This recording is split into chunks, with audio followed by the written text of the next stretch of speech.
Congress party నియమాలను ఎవరైనా ఉల్లంఘిస్తే కఠిన చర్యలు తప్పవని టీపీసీసీ అధ్యక్షులు మహేష్ కుమార్ గౌడ్ అన్నారు. పార్టీకి సంబంధించిన సమస్యలను అంతర్గతంగా చర్చించుకోవాలని సూచించారు.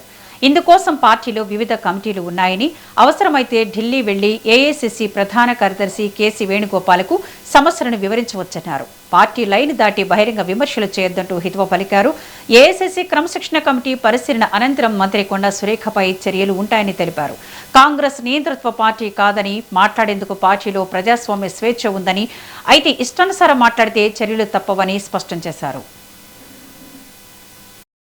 నిరంతరంగా అభివృద్ధి విషయంలో ఏ రాజు లేకుండా ముందుకు పోతా ఉన్నారు. సరే, ప్రతి పార్టీలో కొంత ప్రజాస్వామిక స్వేచ్ఛ ఎక్కువ ఉంటుంది. అందులో కాంగ్రెస్ పార్టీలో కొంత ప్రజాస్వామ్యం ఎక్కువ. మేము కూడా కొంత బాహటంగా మాట్లాడుకునే వెసులుబాటు కాంగ్రెస్ పార్టీలో ఉంది. ఏ ఇతర పార్టీ లేదు. మీరు గతంలో చూశారు, డిప్యూటీ సీఎం రాజాని అర్ధరాత్రి ఏ రకంగా గెంటేశారో, పదవులు ఊడ్చేసి పక్కన పెట్టారో, ఏ రకంగా ఈటల రాజేంద్రని గెంటేశారో. బీజేపీలో అమిత్ షాకి, మోడీకి వ్యతిరేకంగా మాట్లాడి ఒక్క రోజున ఉండగలుగుతారా పార్టీలో? సో మా దగ్గర ఇది ప్రజాస్వామ్యం నమ్ముకున్న పార్టీ కాబట్టి కొంత ప్రజాస్వామిక స్వేచ్ఛ ఎక్కువ ఉంటుంది. ఎక్కువనప్పుడు 1-2 మార్లు అవకాశాలు వస్తాయి. మాట్లాడినా దాన్ని సరి చేసుకునే అవకాశాలు.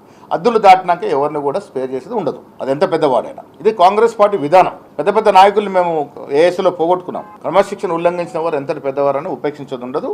ఇది కాంగ్రెస్ పార్టీ విధానం. ముఖ్యమంత్రి గారి గురించి, పార్టీ గురించి అడ్డగోలుగా మాట్లాడతానంటే నడవదు. ఇదొక పద్ధతి ప్రకారం నడుస్తున్నట్టు పార్టీ. స్వేచ్ఛ ఇస్తున్నాం కదా, స్వేచ్ఛ ఉంది కదా అని ఇష్టారాజ్యంగా మాట్లాడడం లేదు. మీకేమన్నా ఇబ్బందులు ఉన్నప్పుడు చెప్పుకోవడానికి మా కాంగ్రెస్ పార్టీలో దశల వారీగా ఫోరమ్స్ ఉన్నాయి. మీకు ఇబ్బంది ఉంటే పీసీ అధ్యక్షుడు చెప్పుకోవచ్చు.